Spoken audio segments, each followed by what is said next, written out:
Hello students. तो आज के सेशन में हम डिस्कस करने वाले हैं the most important topic that is the discriminant of quadratic equations, और in short we can say the natures of quadratic equations, है ना।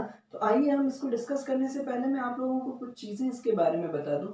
ये टॉपिक ना सिर्फ आपकी सिलेबस पॉइंट ऑफ व्यू से इम्पोर्टेंट है, बल्कि जो एग्जाम सेटर्स हैं उनका भी ये फेवरेट टॉपिक होता है। तो आपके लिए ये जान लेना बहुत ज़रूरी है, और जितना ज़्यादा अच्छे से हो सके उतना ज़्यादा यहाँ पर हम अच्छे से समझने की इसे कोशिश करते हैं। तो सबसे पहले जनरल फॉर्म की अगर मैं बात करूं आप लोगों से,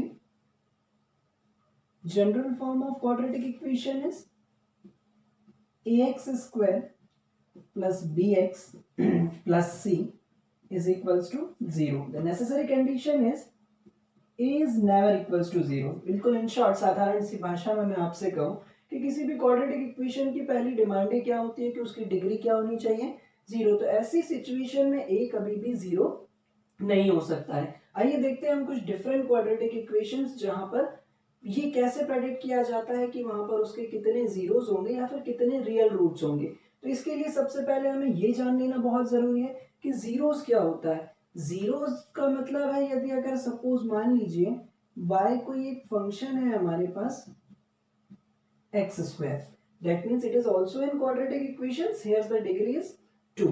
So when we plot this equation on graph, ultimately it gives the value x equals to 0, then y is equals to 0. x equals to 0 पर ये पूरा y की वैल्यू हमें क्या देने वाला है, 0। और इसका जो ग्राफ है वो कुछ इस तरीके से प्लॉट होगा, ठीक है।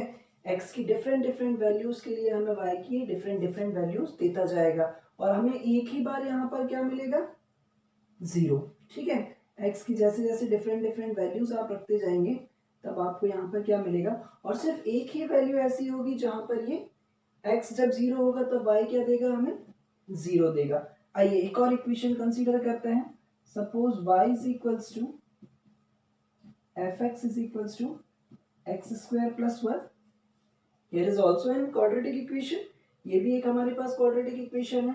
जब यदि अगर ऐसी सिचुएशन में मैं इसे ग्राफ पर प्लॉट करूं तब मुझे क्या मिलने वाला है, जरा बहुत ध्यान से समझिएगा, बहुत इंटरेस्टिंग है ना। तो यदि अगर मैं यहाँ पर जैसे जैसे x की डिफरेंट वैल्यूज रखते जाऊं, जैसे सपोज मान लीजिए मैंने यहाँ पर x की वैल्यू 0 रखी, तब मुझे y की वैल्यू क्या मिलने वाली है, 1। दैट इज दैट पॉइंट कहाँ मिलेगा हमें, यहाँ पर। और ये जो ग्राफ है इसका ये कुछ इस तरीके से बनेगा, ठीक है। ऐसी सिचुएशन में यहाँ पर ये जो ग्राफ है हमारे पास, ये एक्स एक्सिस को टच कभी नहीं करेगा, यानी कि x की ऐसी कोई भी वैल्यू पॉसिबल नहीं है जहां पर ये जो ग्राफ है ये एक्स एक्सिस को 0 पर टच करे या फिर y की वैल्यू दे। ये थी हमारे पास सेकंड कंडीशन। और इंटरेस्ट की तरफ बढ़ते हैं। एक और इक्वेशन अगर मैं यहाँ से कंसीडर कर लूँ, y is equals to F X is equals to X square minus 1। सबसे ज्यादा इंपॉर्टेंट होने वाला है, जब यदि अगर इसे मैं ग्राफ पर प्लॉट करूं तब मुझे क्या मिलने वाला है, ये इंटरेस्टिंग है, ठीक है। अगर मैंने सपोज यहाँ पर x की वैल्यू 0 रखी तब मुझे y की वैल्यू क्या मिलने वाली है, -1। That is the point is 0, -1, यानी कि 0, -1 हमें यहाँ कहीं मिलेगा। और ये जो हमारे पास ग्राफ है ये कुछ इस तरीके से होगा। ऐसी सिचुएशन में ग्राफ क्लियरली हमसे ये कह रहा है कि ये जो दो पॉइंट है जहां पर हमें y की जो वैल्यू है वो क्या मिलने वाली है, 0 मिलने वाली है। चलिए और थोड़ा सा डिटेल में चलता हूं मैं इसकी तरफ। यदि अगर मैं इसको जनरल इक्वेशन से कंपेयर कर लूं, ये तो आपको देखकर सभी को समझ में आ रहा है कि ये तीनों ही केसेस क्या है हमारे पास, क्वाड्रेटिक इक्वेशन है। यदि अगर मैं इसे कंसीडर कर लूं केस 1, ठीक है। ऐसी सिचुएशन में जब यदि अगर मैं इसको जनरल इक्वेशन से कंपेयर करूं तो मुझे क्या मिलने वाला है, a की वैल्यू 1, b की value 0 and c is equals to 0, ठीक है। और मुझे ये भी बात बहुत अच्छे से मालूम है कि किसी भी क्वाड्रेटिक इक्वेशन के रूट्स क्या होते हैं हमारे पास, x is equals to minus B plus minus under root B square minus 4ac upon 2a, ठीक है। तो किसी भी इक्वेशन के रूट्स निकालने के लिए या किसी भी इक्वेशन के जीरोस की कंडीशन को समझने के लिए केवल इतनी वैल्यू सफिशिएंट है हमारे पास, जिसको हम डिनोट करते हैं किससे, डी से, that is called discriminant of quadratic equation, D is equals to B square minus 4ac।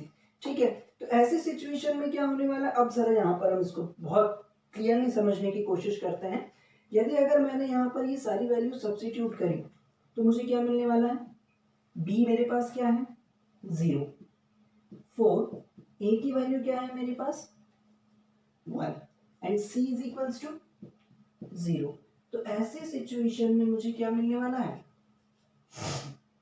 यहाँ पर b की वैल्यू 0, a की वैल्यू क्या है हमारे पास 1 और c की वैल्यू क्या है हमारे पास 0, यानी कि वैल्यू कैसी मिल रही है हमें -4। ठीक है,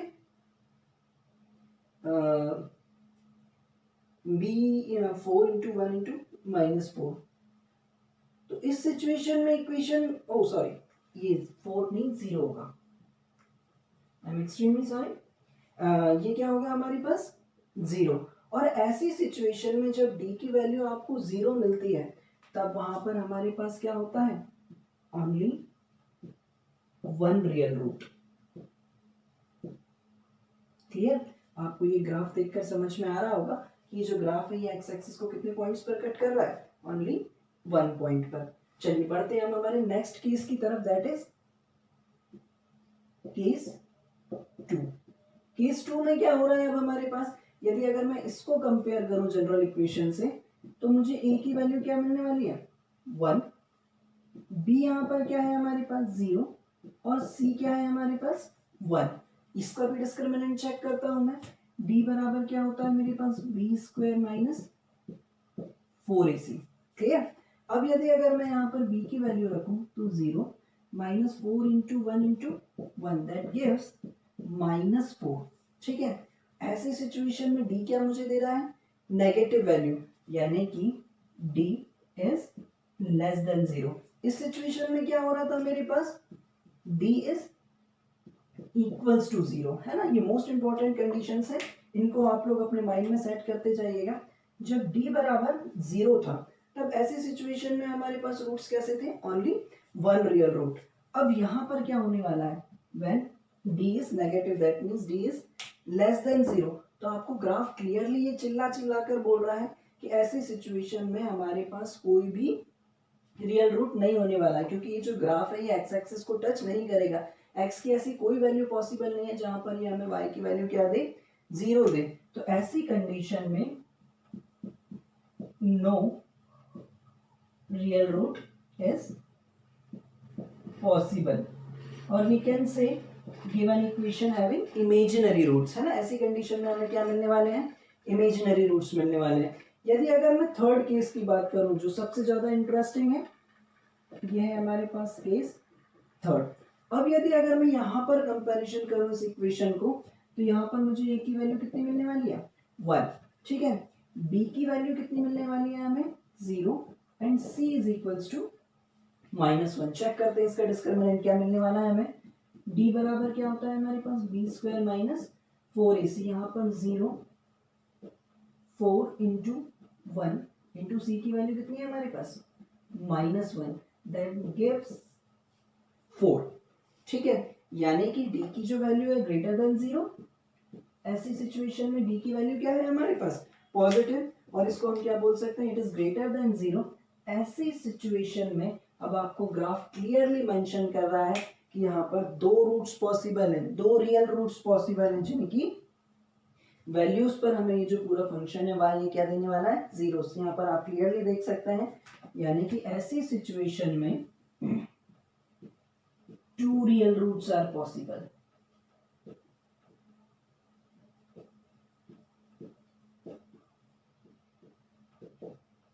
क्लियर, आई होप आप लोगों को ये सारी चीजें समझ में आई होंगी। तो ये डिपेंड करता है हमारे पास डिस्क्रिमिनेंट पर, और डिस्क्रिमिनेंट क्या होता है हमारे पास कुछ अलग नहीं होता है, यही वैल्यू होती है b स्क्वायर माइनस 4ac। और इसी से हमें प्रेडिक्ट करना होता है कि इसकी value when b is equals to 0 then only 1 real root is possible. When d is less than 0, that means negative value when comes, then no real root is possible. And when d is greater than 0, then 2 real root is possible. So thank